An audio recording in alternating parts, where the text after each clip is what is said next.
സംസ്ഥാനത്ത് ഗുണനിലവാരമില്ലാത്ത 1.5 ലക്ഷത്തിലധികം രൂപയുടെ സൗന്ദര്യവർദ്ധക വസ്തുക്കൾ പിടിച്ചെടുത്തു. മാനദണ്ഡങ്ങൾ പാലിക്കാതെ നിർമ്മാണം നടത്തിയ 12 സ്ഥാപനങ്ങൾക്കെതിരെ കേസെടുത്തു. MG പ്രതീഷിന്റെ വിവരങ്ങളുമായി ഇപ്പോൾ തിരുവനന്തപുരത്ത് നിന്ന്. പ്രതീഷ്, എന്തൊക്കെയാണ് വിവരങ്ങൾ?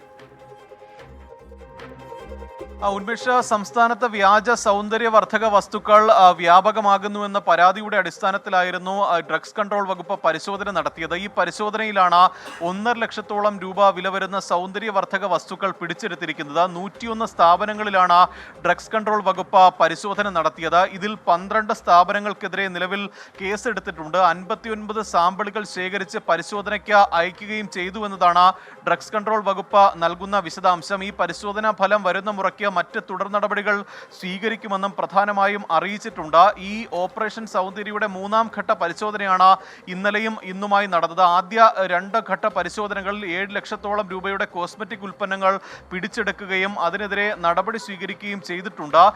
അന്ന് ലാബിൽ നടത്തിയ പരിശോധനയിൽ ലിപ്സ്റ്റിക്കിൽ ഉൾപ്പെടെ അനുവദനീയമായ അളവിൽ കൂടുതൽ മെർക്കുറിയുടെ സാന്നിധ്യം കണ്ടെത്തിയിരുന്നു. ഇത് ഈ ആന്തരിക അവയവങ്ങളിൽ ഉൾപ്പെടെ ഒരു പ്രശ്നമുണ്ടാക്കുന്ന തരത്തിലാണ് ഇതിന്റെ സാന്നിധ്യം എന്നതാണ് ആരോഗ്യവകുപ്പിന്റെയും വിശദീകരണം. അതുകൊണ്ട് തന്നെ ഇത്തരത്തിൽ ഉൽപ്പന്നങ്ങൾ ഉപയോഗിക്കുന്നവർ കൃത്യമായ ഒരു ജാഗ്രത പാലിക്കണമെന്ന മുന്നറിയിപ്പ് കൂടിയാണ് ആരോഗ്യവകുപ്പ് നൽകിയിരിക്കുന്നത്. വരും ദിവസങ്ങളിലും ഇതുമായി ബന്ധപ്പെട്ടുള്ള പരിശോധന ശക്തമാക്കുമെന്നതാണ് ആരോഗ്യവകുപ്പും ഡ്രഗ്സ് കൺട്രോൾ വിഭാഗവും അറിയിച്ചിരിക്കുന്നത്.